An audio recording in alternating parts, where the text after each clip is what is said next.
Welcome to our online workshop, Interviewing Techniques.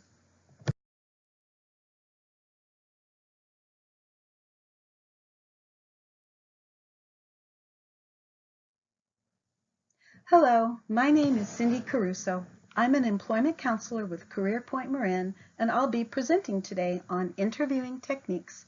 This workshop is sponsored by the Workforce Alliance of the North Bay, who, as the recipient of Workforce Innovation and Opportunity Act, also known as WIOA, funding from the state, oversees WIOA services in Lake, Marin, Mendocino, and Napa counties as a regional collaboration.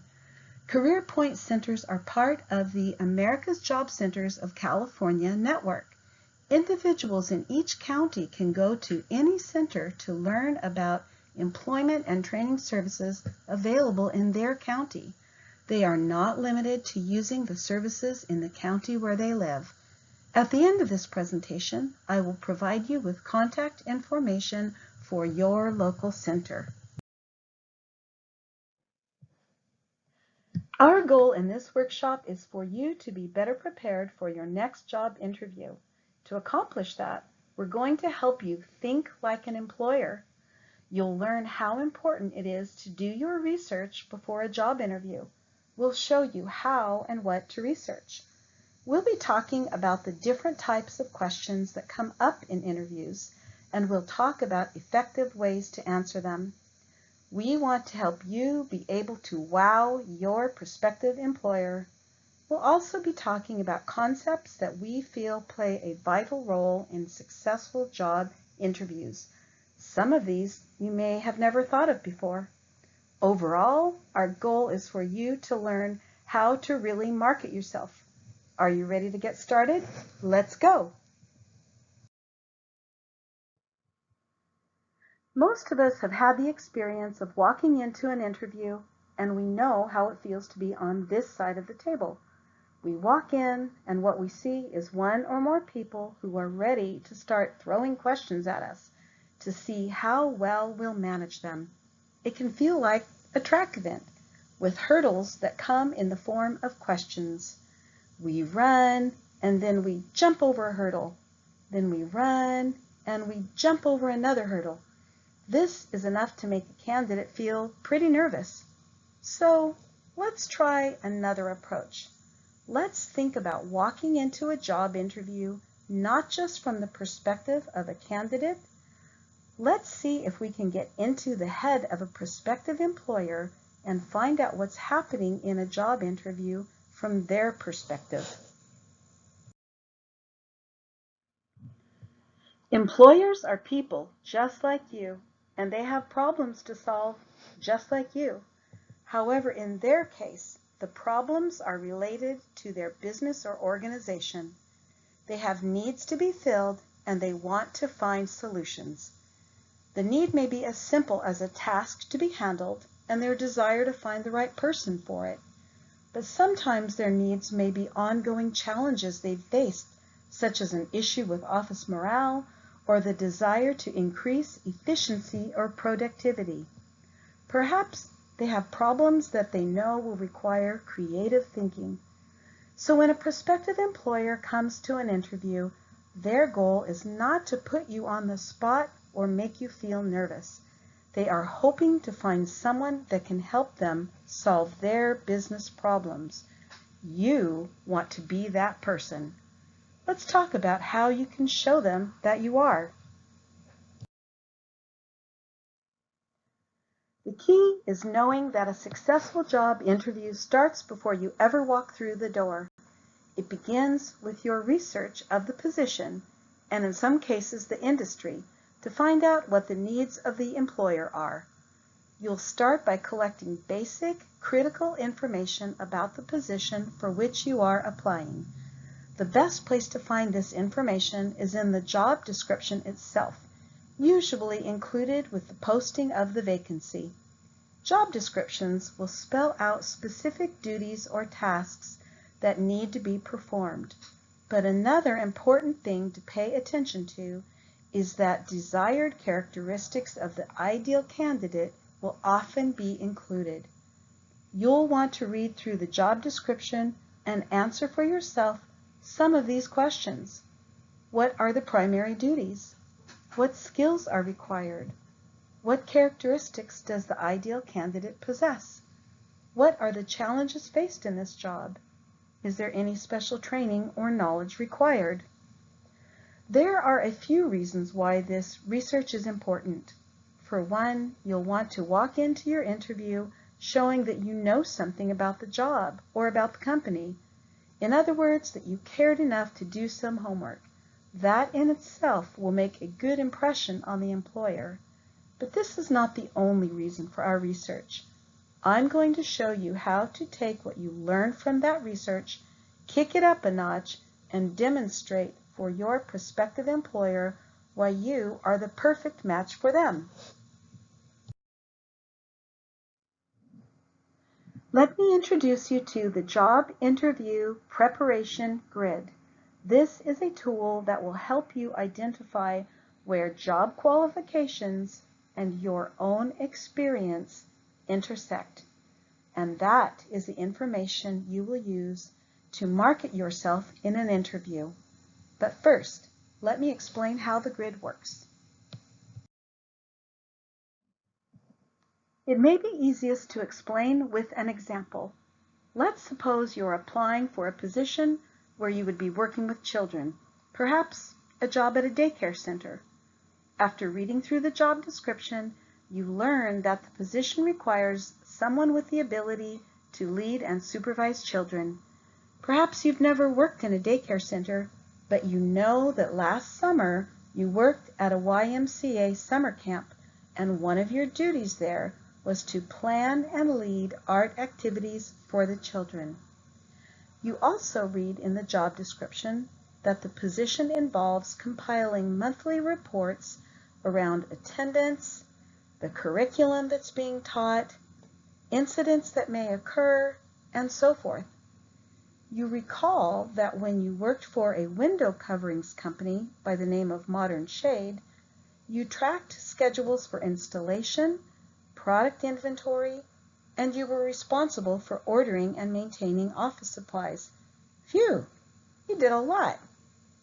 What I really want you to see here is that while your job with Modern Shade did not in any way involve working with children, you were executing skills then that are a function of the position you're applying for now at the daycare center. These are what we call transferable skills.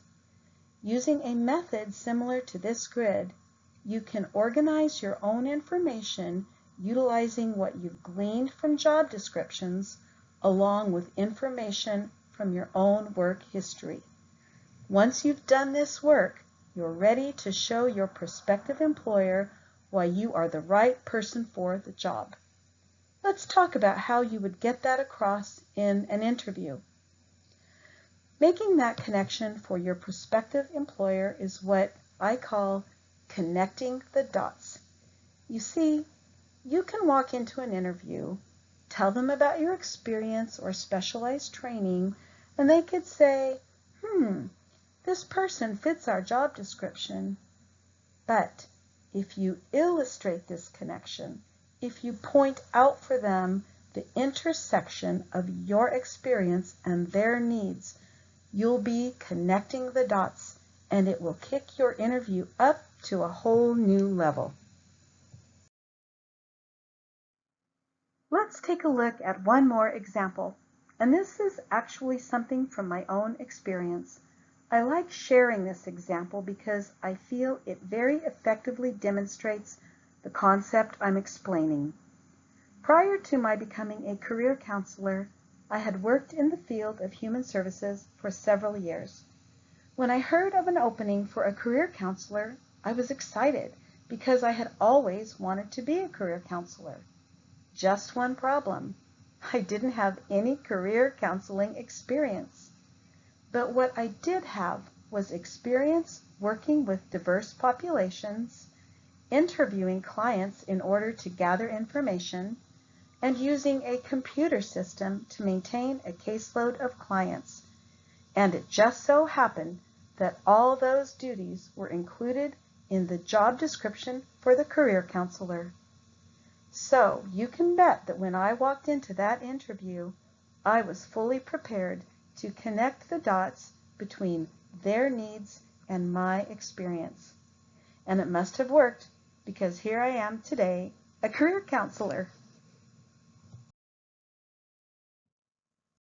We have created a job interview preparation grid for your use as you prepare for future job interviews.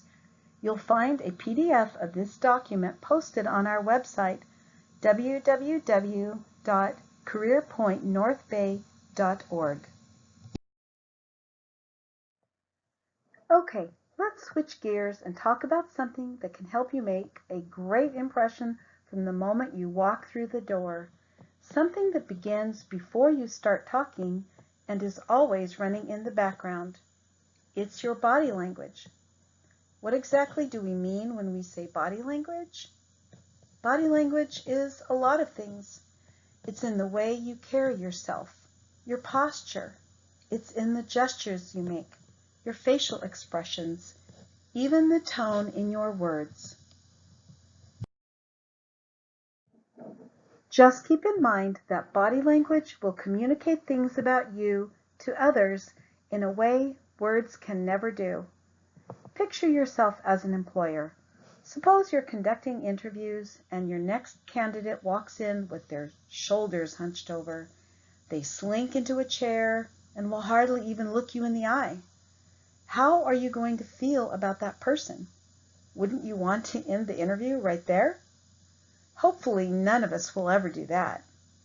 Just remember, standing up straight, having good eye contact, a firm handshake, and speaking with a warm, engaging facial expression will go a long way in making a good impression. This kind of body language is something that begins on the inside. It is most convincing if you really believe in yourself. If you tell yourself you're the right candidate for this job and that your prospective employer would be lucky to have you. This kind of inner belief and confidence will shine through in what you do and what you say. You'll believe it, and soon your prospective employer will believe it too. Before we get down to the nitty-gritty of how to answer job interview questions, let's talk about something else that can be a powerful factor in the selection of a candidate. Well-known author, poet, and civil rights activist Maya Angelou once said, "I've learned that people will forget what you said, people will forget what you did, but people will never forget how you made them feel." One thing that will speak to the hearts of those on your interview panel is your enthusiasm, your passion. When they feel this coming from you, it will give them a feeling they won't soon forget. It may even help them feel more inspired about the work that they do. I'd like to share a story with you, shared with me by a colleague, that I feel effectively demonstrates this principle. For quite some time, this friend had sought to be promoted to a lead worker position within her office. 6 times a vacancy had come up, and she had interviewed each time. And although she was well qualified and she always took the time to prepare for her interviews, each of those 6 times another candidate was chosen. Once again, a lead position came up, this time in a unit where my colleague, if chosen, would be doing something she loved, training new hires, and she could truly envision herself excelling in this position. She went for a 7th interview. A few days later, she was given the exciting news that she had been selected.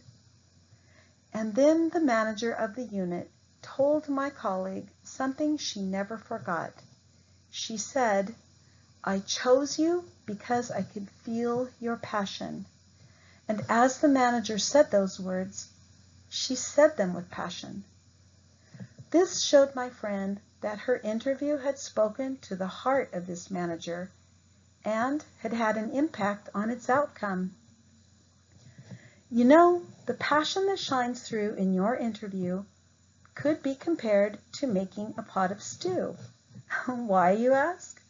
Well, the concepts and ideas you present in a job interview could be compared to the meat, potatoes, and other vegetables that you would put into a stew.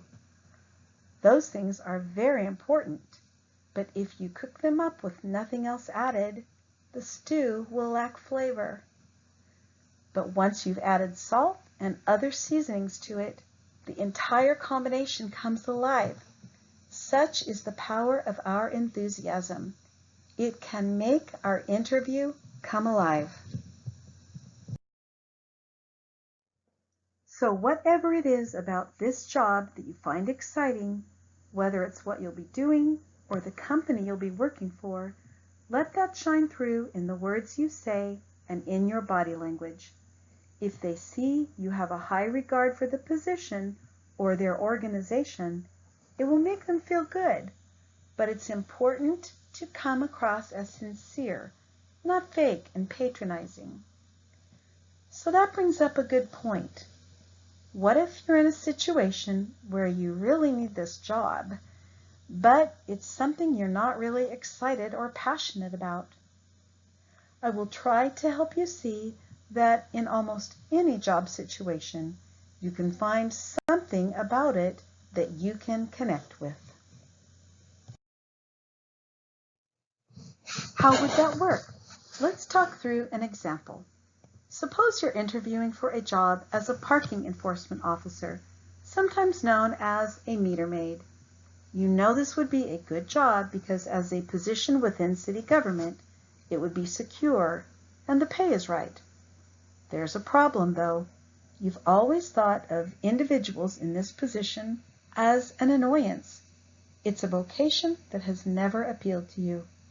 In fact, one of them gave you a parking ticket just last week and you're still a bit steamed about it. You recognize that how you're feeling about this position may likely come through in your interview. So, how can you shift your perspective from negative to positive? A good way would be to start thinking about aspects of the job, besides the security and the pay, that might actually work for you. You enjoy being outdoors, and this is most definitely an outdoor job. You like working independently, and in this position, there would be plenty of that. Thinking altruistically, you know that helping ensure people don't overstay their allotted time in a parking spot will provide greater access for more people to enjoy the awesome features of the downtown area which you love. Combine these things with the job security and good pay that you already value, and soon you'll have the enthusiasm needed to carry you through that interview. One word of caution though, we would never encourage you to take on a job that you feel would truly make you unhappy, even after an attitude adjustment. An important part of our job search is being wise enough to know which vocations are the right fit for us.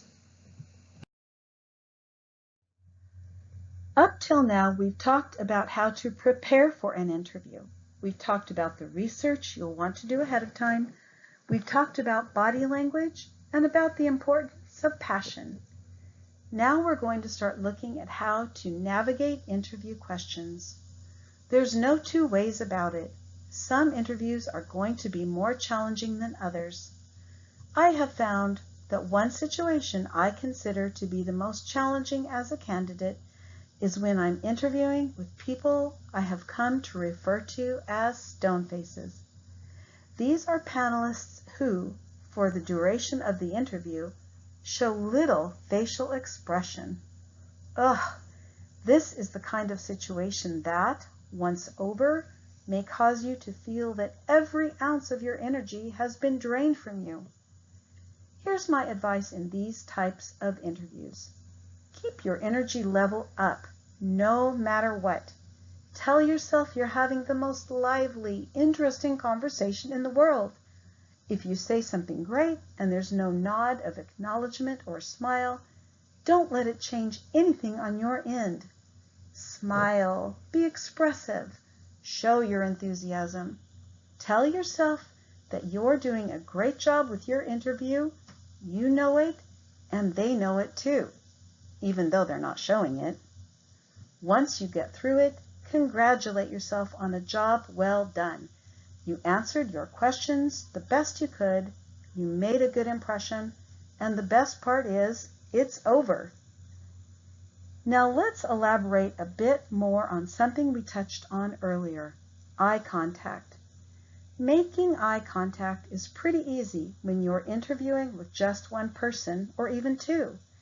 But in cases where you're interviewing with 3 or more people, it takes some skill to maintain eye contact with all the interviewers.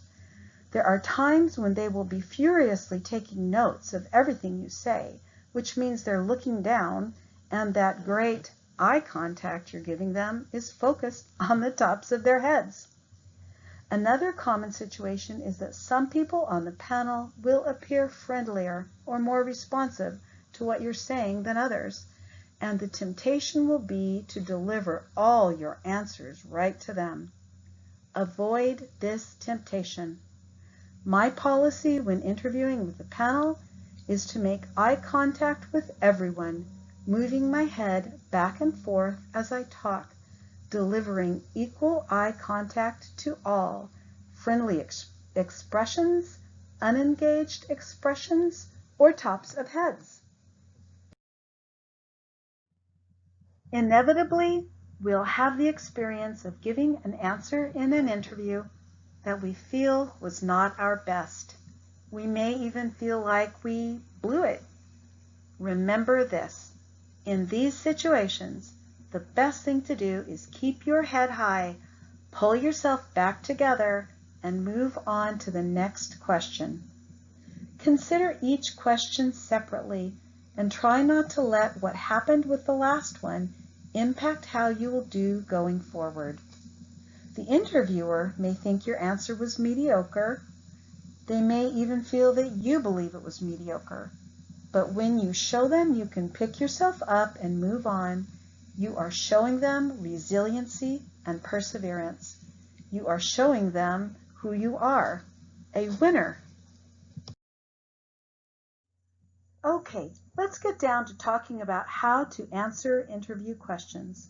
First, let's give an overview of some concepts we'll be covering now. We're going to talk about 2 different types of interview questions, direct and indirect. Direct questions are looking for a somewhat specific answer. Indirect questions, also known as behavioral questions, are more open-ended and are frequently best answered by including an example from your work history. As a general rule, we want to be mindful of the 3 C's as we answer questions. Be clear, be congruent, and be concise. Let's talk about what each of these mean. To be clear would mean, of course, to speak clearly so that others can understand what you're saying. This is pretty much a given. Congruent language means as you're explaining your ideas, you can show how they are connected. Have you ever talked with someone who darted around to, say, 4 different topics within about 3 minutes, and you had no idea what the topics had to do with each other? You don't want to do that in an interview. Make sure that what you're saying is in logical sequence and that the interviewer can follow your reasoning. Lastly, let's talk about being concise. Say what you want to say without being too long-winded. This can wear interviewers out. And importantly, avoid the temptation to repeat yourself. Now, if the same topic comes up in more than one question, that's okay. What you don't want to do is repeat yourself over and over within the same question. This can sometimes be hard to resist when we want to make sure the interviewer understands what we're saying or that they heard everything we said.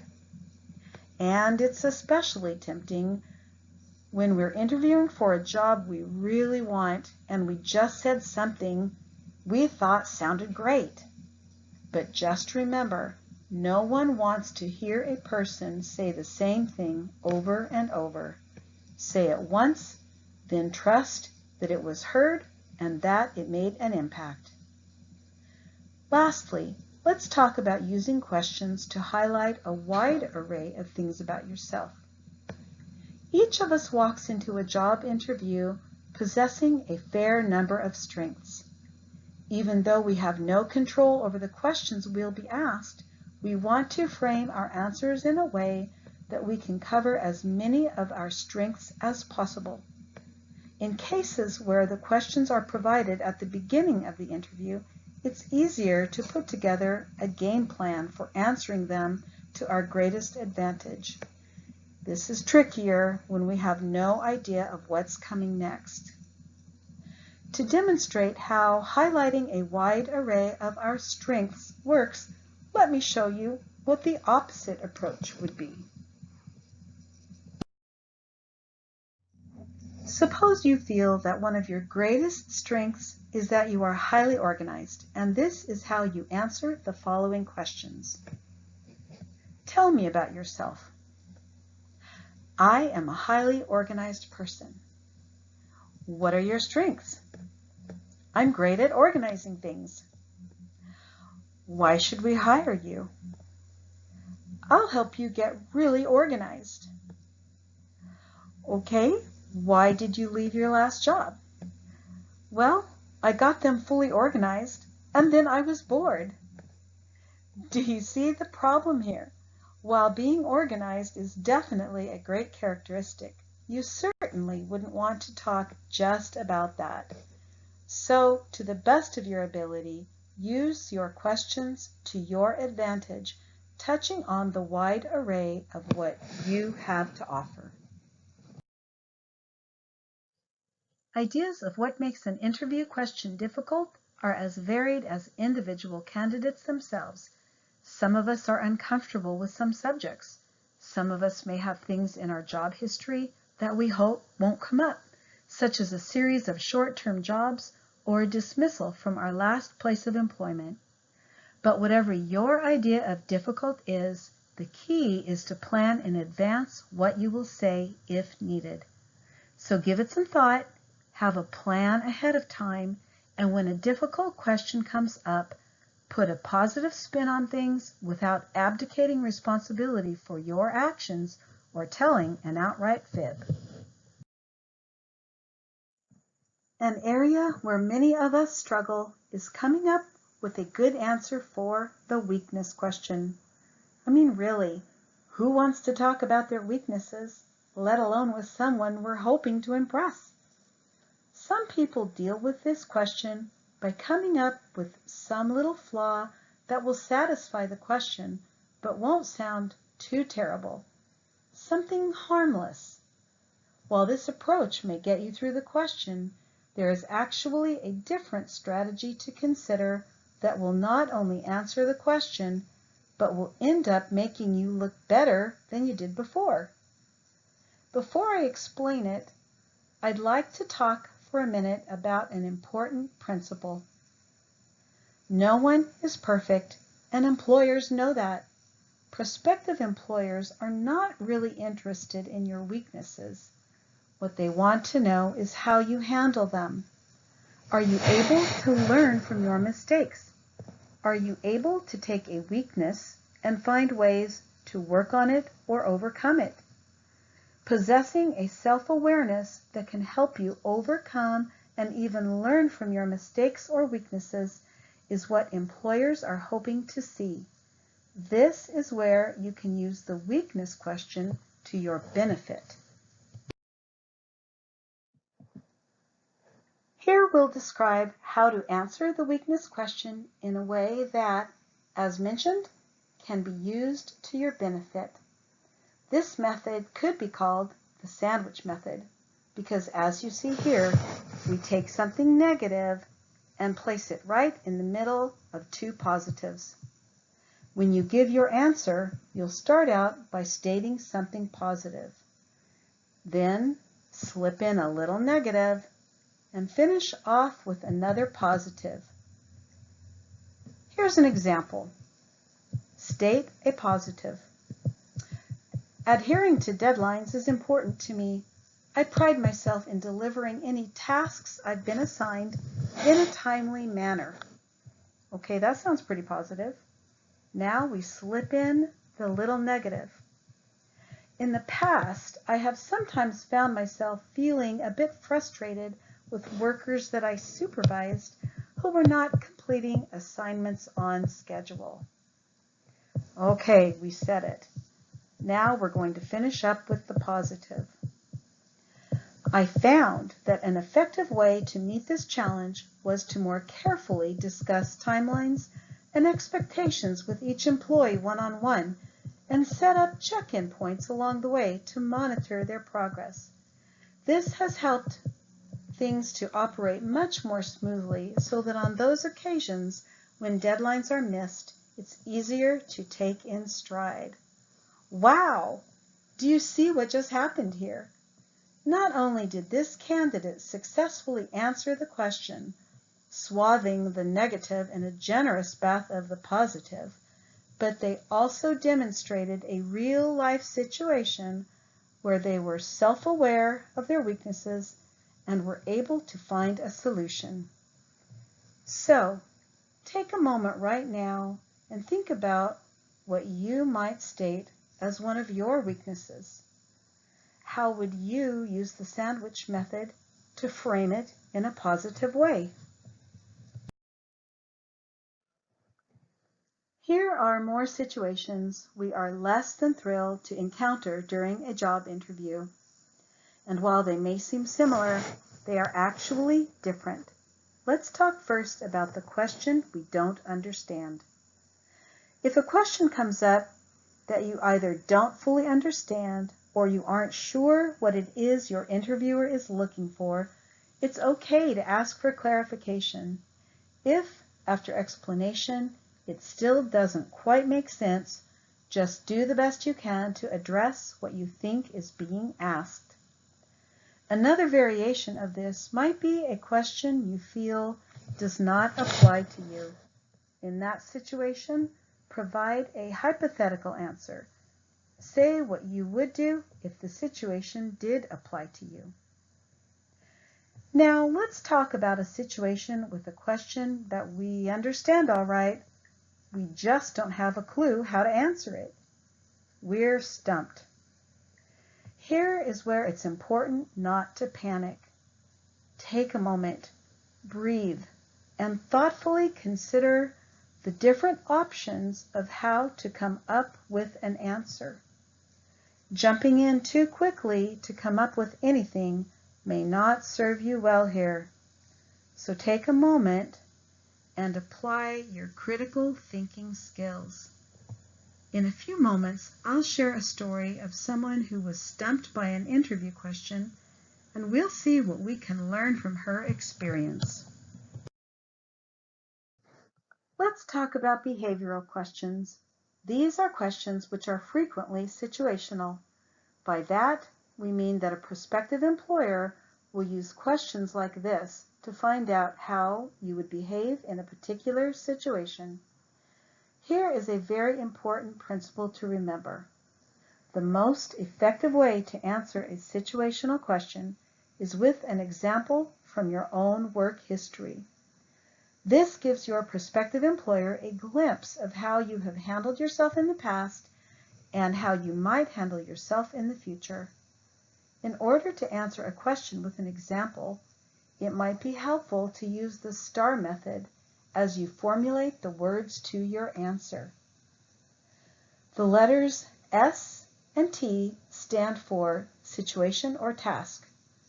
You begin your example by setting the scene. Explain the situation you are or were in, or a task that you had been assigned with. A stands for action. Next, you'll explain the actions that you took. And finally, R stands for results. Tell what the results were of the actions you took. When you're finished giving your example, it's important to draw the connection between the story and the question you were asked. In other words, how does this example from your work history demonstrate the attribute that the question was focusing on? This is another form of connecting the dots. Now here's something important to keep in mind. Many times in a job interview, a question will start out with, "Please give us an example of," or "Tell us about a time when." In these instances, it is pretty clear that an example is being asked for. However, there are times when a question does not specifically ask for an example, but your answer would be more effective by choosing to include an example. Let's talk about how that might work. Suppose you are asked the question, "Please tell us why you feel teamwork is important." That's a great question about an important topic. There are many ideas you could share here, but you could take your answer to the next level if you express your thoughts about teamwork, then include an example from your work life that reinforces the answer you gave. This gives the interviewer an even clearer idea of just what they will be getting if they hire you. The trick is remembering to provide the example when we aren't specifically asked for it. This is not always easy. When we're interviewing, we're sometimes feeling a combination of nervousness and excitement, and under those conditions, we may forget our best laid plans. But we can always try. Speaking of nervousness, it can be difficult to recall a good example on the spot. This can be a little frustrating when you're asked a question that starts with, "Tell us about a time when," and you know you've got a great example to share if you could only just remember it. To address this problem, I personally keep a running list of my own work-life examples. When something happens that I think is a good example of some concept, I'll add it to my list. Then, before I go into any job interview, I read through this list to refresh my memory so that I can more easily recall them in an interview setting. I encourage you to do the same thing. Create your own list of good workplace examples. To make this task easier for you or to get you started, we have created a template entitled "Tell us about a time when" for your use. It lists 15 types of behavioral or situational questions you could encounter. Using this template as your guide, you could create your own list of examples from your work life. You'll find a PDF of this document posted on our website, www.careerpointnorthbay.org. Okay, let's hear a story from another candidate. I'm sharing this one because it shows that we can practice, gain experience, and even learn things from every interview we go on, even the ones that don't go so well. This story comes from my own personal experience and could well fall into the category of "Don't let this happen to you." While in a job interview, I was once asked the following two-part question. A, please tell us which of your accomplishments over the last year you are most proud of, and B, please tie this accomplishment into the mission of our agency. To be honest, I was already not feeling great about how this interview was going, so my confidence was down. You could say my mental capacities were not firing on all cylinders at this point.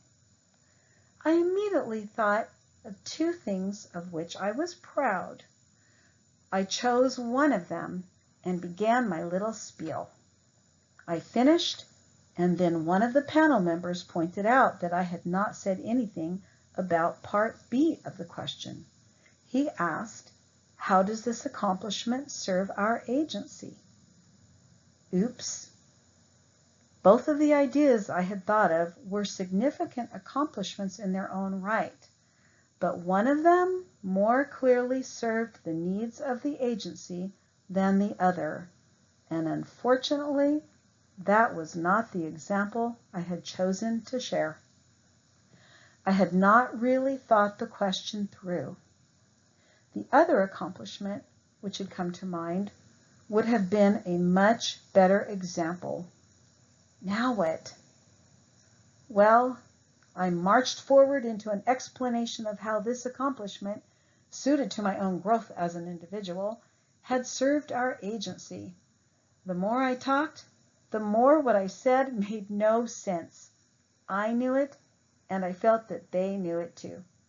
I wanted to run away. I wanted to be out of that room. In the flash of a moment, I considered asking to leave and get a drink of water, then never come back. But I stuck it out.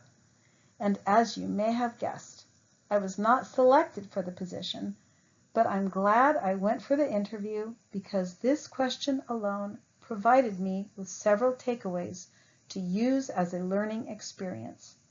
First, I was allowing the early part of the interview to cloud my confidence and my thinking. I should have given more attention to part B while formulating my answer for part A. At the point that I realized my mistake, I could have taken a deep breath, regrouped, and asked if I could actually back up and share a different example. It wouldn't have been the end of the world, and it would have demonstrated for them my flexibility in a difficult moment.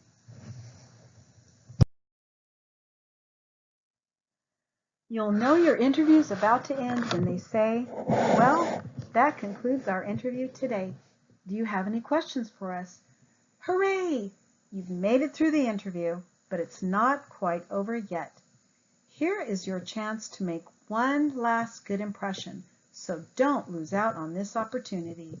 Make sure to ask something, and keep in mind that some questions will be more high-level and thought-provoking than others. For example, it certainly wouldn't make a good impression if you just spouted off, "So how much will you pay me?" Some of the questions you see here give ideas of what you could ask. You may also be given the opportunity to add anything that you would like. I love it when this happens. This is your golden ticket. Use this time to market yourself, to bring up anything you think is important that you weren't able to cover. Don't be shy. Sing your own praises. Toot your horn. Keep in mind making those connections between your experience or training and the needs of the position, i.e., connecting those dots for your prospective employer. Even if you're feeling drained, exhausted, or that the interview didn't go as well as you had hoped and you're feeling a bit discouraged, do not show it. Keep up your positive energy and your professionalism till the very end. Remember that here, as well as through all of your interview, you are showing them who you are. If, in the end, you're not selected but have made a good impression, they will remember you and may call you back in the future for reconsideration. I've seen this happen on more than one occasion. Okay, now for a moment, let's take a step back and talk about a few details you'll want to take care of before your interview. Plan what you are going to wear well ahead of time. Don't take for granted that you'll find something in your closet at 10 o'clock the night before, or you may end up in a late-night shopping spree.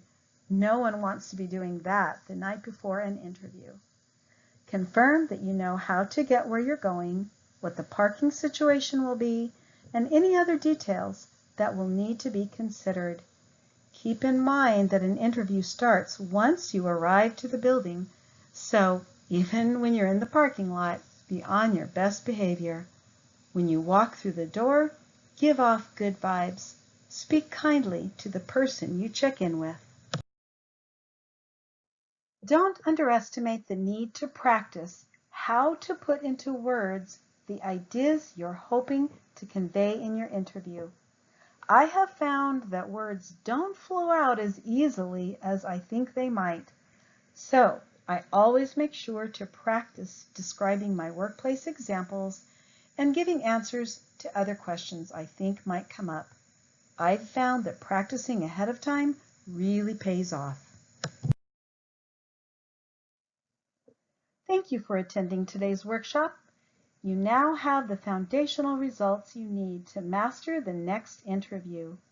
For more information on available services, contact the center in your local area. You'll find contact information on this slide. Thank you.